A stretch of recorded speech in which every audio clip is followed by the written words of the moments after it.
تھا، مزاج ناپاک تھا، وہ غرور اور تکبر میں مبتلا ہو گیا تھا۔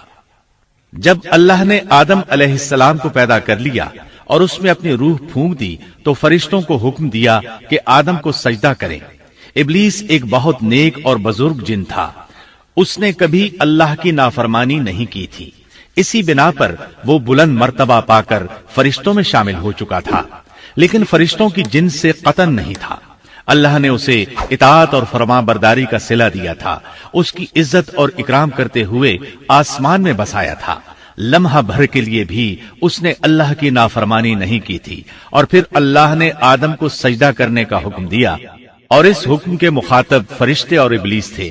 صرف فرشتوں کے لیے یہ حکم نہیں تھا بلکہ ابلیس بھی اس حکم میں شامل تھا، کیونکہ اللہ تعالیٰ فرماتے ہیں، اور یقیناً ہم نے تمہیں پیدا کیا، پھر ہم ہی نے تمہاری صورت بنائی، پھر ہم نے فرشتوں سے کہا کہ آدم کو سجدہ کرو، تو سوائے ابلیس کے سبھی نے سجدہ کیا، وہ سجدہ کرنے والوں میں شامل نہ ہوا۔ اللہ تعالیٰ نے فرمایا، تجھے کس چیز نے سجدے سے روک دیا جبکہ میرا حکم تیرے لیے بھی تھا؟ تو اس سے ثابت ہوا اس حکم میں فرشتوں کے ساتھ ابلیس بھی شامل تھا، کیونکہ قرآن میں اذ امرتک کے الفاظ ہیں۔ اس کا مطلب ہے کہ میں نے تجھے حکم دیا تھا، اور پھر ابلیس نے جواب میں یہ نہیں کہا کہ تو نے تو مجھے حکم ہی نہیں دیا تھا، بلکہ اس نے سجدہ نہ کرنے کی وجہ یہ بتائی۔ اس نے کہا، میں سجدہ کیوں کروں، میں اس سے بہتر ہوں، اس لیے کہ تو نے مجھے آگ سے پیدا کیا اور اسے مٹی سے۔ تو پھر کہا، اللہ نے حکم دیا، تو اس سے نیچے اتر جا۔ غرض جب ابلیس نے نافرمانی کی، سرکشی اور تکبر کا مظاہرہ کیا تو اس وقت اللہ تعالیٰ اور اس کے درمیان مکالمہ ہوا۔ اللہ نے اس کی سرکشی دیکھ کر اسے سزا دیتے ہوئے فرمایا، اس جنت سے اتر جا، تجھے کوئی حق حاصل نہیں کہ تو اس جنت میں رہ کر تکبر کرے۔ ابلیس نے جواب میں کہا، مجھے قیامت کے دن تک مہلت دے دیجئے، یعنی اتنی لمبی عمر دے دیجئے کہ میں قیامت تک زندہ رہوں، موت نہ آئے۔ اللہ نے فرمایا، تجھے مہلت دے دی گئی، لیکن ایک وقت مقررہ تک۔ اور جب شیطان اس طرف سے مطمئن ہو گیا کہ اسے مہلت مل گئی، تب اس نے کہا، چونکہ تو نے مجھے گمراہ کر دیا ہے، اس وجہ سے میں قسم کھاتا ہوں کہ میں انسانوں کی گمراہی کے لیے تیرے سیدھے راستے پر بیٹھ جاؤں گا، پھر ان کے آگے سے، ان کے پیچھے سے، ان کے دائیں سے، ان کے بائیں سے، ان کے پاس آؤں گا، اور آپ ان میں سے اکثر لوگوں کو شکر گزار نہیں پائیں گے۔ اللہ تعالیٰ نے شیطان کا رد کرتے ہوئے فرمایا، یہاں سے ذلیل و خوار ہو کر نکل جا، ان میں سے جو شخص بھی تیرا حکم مانے گا میں ایسے تمام گمراہوں سے جہنم کو بھر دوں گا۔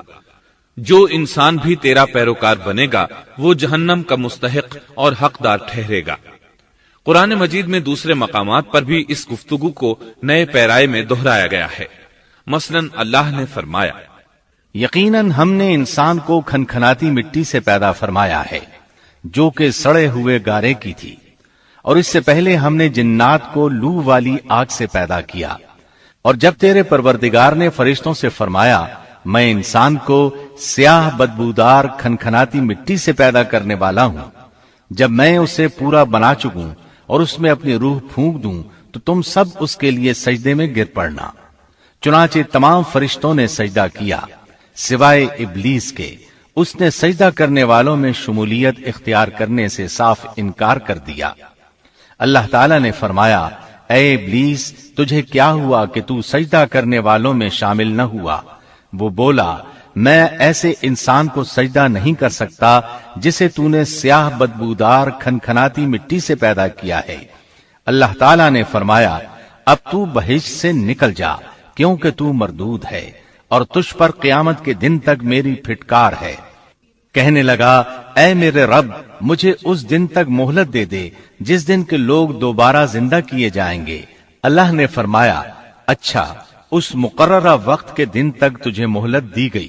کہنے لگا، اے میرے رب، چونکہ تو نے مجھے گمراہ کیا ہے، مجھے بھی قسم ہے کہ میں انسانوں کے لیے زمین میں گناہوں کو خوشنما بناؤں گا اور ان سب کو بہکا دوں گا، سوائے ان کے جو تیرے منتخب اور مخلص بندے ہوں گے۔ وہ میرے بہکاوے میں نہیں آئیں گے۔ اللہ نے فرمایا، ہاں یہی مجھ تک پہنچنے کی سیدھی راہ ہے کہ مخلص بن جاؤ، میرے بندوں پر تجھے کوئی غلبہ نہیں ہوگا۔ البتہ جو گمراہ لوگ تیری پیروی کریں گے، یقیناً ان کے وعدے کی جگہ جہنم ہے۔ ایک اور مقام پر اللہ تعالیٰ فرماتے ہیں، جب ہم نے فرشتوں کو حکم دیا کہ آدم کو سجدہ کرو تو ابلیس کے سوا سب نے سجدہ کیا۔ اس نے کہا، کیا میں اسے سجدہ کروں جسے تو نے مٹی سے پیدا کیا ہے؟ اچھا دیکھ لے، اسے تو نے مجھ پر فضیلت دی ہے، اگر مجھے بھی تو نے قیامت تک ڈھیل دی تو میں سوائے چند لوگوں کے اس کی اولاد کو گمراہ کروں گا۔ اس پر اللہ نے فرمایا، جا، ان میں سے جو بھی تیرا فرمانبردار ہو جائے گا تو تم سب کی سزا جہنم ہے، جو پورا پورا بدلہ ہے۔ ان میں سے تو جسے بھی اپنی آواز کے ساتھ بہکا سکتا ہے بہکا لے، اور ان پر اپنے سوار اور پیادے چڑھا لا، یعنی اپنے گھڑ سوار لشکر اور پیدل لشکر کو چڑھا کر لے آ، اور اپنا ہر داؤ، ہر ترکیب اور ہر اسلحہ استعمال کر لے، اور ان کے مالوں اور اولاد میں بھی شرکت کر لے، اور تو انہیں دل بہلانے والے وعدے دے لے، یعنی ان کے برے اعمال بنا سنوار کر انہیں دکھا، اور غلط خواہشات دلا، جنت، دوزخ اور دوبارہ زندہ نہ ہونے کے وعدے دے، اور ان سے شیطان کے جتنے بھی وعدے ہوتے ہیں سب کے سب سراسر فریب ہیں۔ یقیناً میرے سچے بندوں پر تیرا کوئی قابو اور غلبہ نہیں ہوگا، تیرا رب کارسازی کرنے والا کافی ہے۔ اسی طرح بہت سی آیات میں پہلی معصیت الہی کا ذکر کیا گیا ہے۔ سب سے پہلا نافرمان ابلیس ملعون تھا۔ وہ خبیث اللہ کے سامنے تکبر اور انات سے بھرپور جواب دیتا رہا۔ اسی وجہ سے اللہ نے اسے کافر کا لقب دیا۔ کافر اسے کہتے ہیں جو نعمت کا انکار کرے۔ اللہ نے اس پر اتنا فضل و کرم اور انعام و احسان کیا کہ بلند ترین مرتبے تک پہنچا دیا، لیکن اس نے اللہ کی اس نعمت کی قدر نہ کی، پرواہ نہ کی اور کفر کا راستہ اختیار کیا۔ اللہ تعالیٰ فرماتے ہیں، جبکہ آپ کے رب نے فرشتوں سے فرمایا کہ میں مٹی سے ایک انسان کو پیدا کرنے والا ہوں، سو جب میں اسے ٹھیک ٹھاک کر لوں اور اس میں اپنی روح پھونک دوں تو تم سب اس کے سامنے سجدے میں گر پڑنا۔ چنانچہ تمام فرشتوں نے سجدہ کیا مگر ابلیس نے نہ کیا، اور اس نے تکبر کیا، وہ کافروں میں سے تھا۔ سب سے پہلا گناہ تکبر تھا۔ اسی لیے علماء کرام فرماتے ہیں، تمام گناہوں کی جڑ تکبر اور غرور ہے۔ نبی اکرم صلی اللہ علیہ وسلم نے اپنی امت کو تکبر نہ کرنے کا سختی سے حکم فرمایا، اس کی برائی، وبال اور ہلاکت سے آگاہ فرمایا۔ آپ نے فرمایا، لا ينظر الله إلى من جر ثوبه خيلاء، اللہ اس شخص کی طرف رحمت سے دیکھے گا بھی نہیں جس نے تکبر کی بنا پر کپڑا ٹخنوں سے نیچے لٹکایا۔ اس کے علاوہ نبی صلی اللہ علیہ وسلم نے تو مطلقاً فرما دیا، لا يدخل الجنة من كان في قلبه مثقال ذرة من كبر، وہ شخص جنت میں داخل ہونے کے قابل نہیں جس کے دل میں ذرہ برابر بھی تکبر ہے۔ جو شخص اپنے کپڑے، اپنے مکان اور اپنے قبیلے پر فخر کرتا ہے اس سے اللہ کی رحمت اٹھ جاتی ہے۔ اسی لیے نبی صلی اللہ علیہ وسلم نے جب اپنے صحابہ کرام کو دیکھا کہ مہاجر صحابی انصار صحابہ کے خلاف اور انصاری صحابی مہاجرین صحابہ کے خلاف آواز لگا رہے ہیں تو آپ نے فرمایا، دعوها فإنها منتنہ، اس جاہلیت والی پکار کو چھوڑو، یہ بہت بدبودار ہے۔